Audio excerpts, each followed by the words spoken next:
জীবনে সফল হতে হলে প্রথমে নিজের প্রতি নিজের উপর আত্মবিশ্বাস রাখতে হবে। প্রতিটি ব্যর্থতাই আসলে সাফল্যের এক নতুন পাঠশালা। স্বপ্ন যারা স্বপ্ন দেখে এবং সেই স্বপ্নের জন্য পরিশ্রম করে, একদিন তাদের হাতে কিন্তু ধরা দেয় জয়। সময়ের সঠিক ব্যবহারই মানুষকে সামনে এগিয়ে নেয় আসলে। মনে রাখো, জীবনের আজকের ছোট প্রচেষ্টাই হচ্ছে আগামী দিনের সবচেয়ে বড় সাফল্যের একটা চাবিকাঠি। বর্তমান বাংলাদেশে বেকারত্ব একটি জ্বলন্ত সমস্যা। হাজার হাজার তরুণ তরুণী উচ্চশিক্ষা গ্রহণ করেও স্বপ্নের মতো একটি চাকরি পাচ্ছে না। প্রতিযোগিতার এই ভয়ানক বাজারে টিকে থাকা আর নিজের পায়ে দাঁড়ানো যেন এক বিশাল চ্যালেঞ্জ। কিন্তু সময় এখন বদলানোর।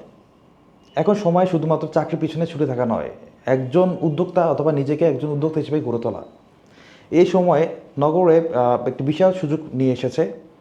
যারা তরুণ রয়েছেন তাদের জন্য খুব সুন্দর সুন্দর অনলাইন প্ল্যাটফর্মে যে স্কিলগুলো রয়েছে, এই স্কিলগুলো শিখে জ্ঞান অর্জন করে আপনি অনলাইন থেকে উপার্জন শুরু করতে পারবেন। এদের মধ্যে সিপিএম মার্কেটিং অন্যতম একটি কাজ। সিপিএম মার্কেটিং শিখে আপনি খুব অল্প সময়ে কোনো প্রকার বায়ার ছাড়া খুব অল্প সময়ের মধ্যে আপনি কোর্স কমপ্লিট করে 1 মাসের মধ্যে আপনি আর্নিং শুরু করার একটা নিশ্চয়তা পাবেন। Thank you so much.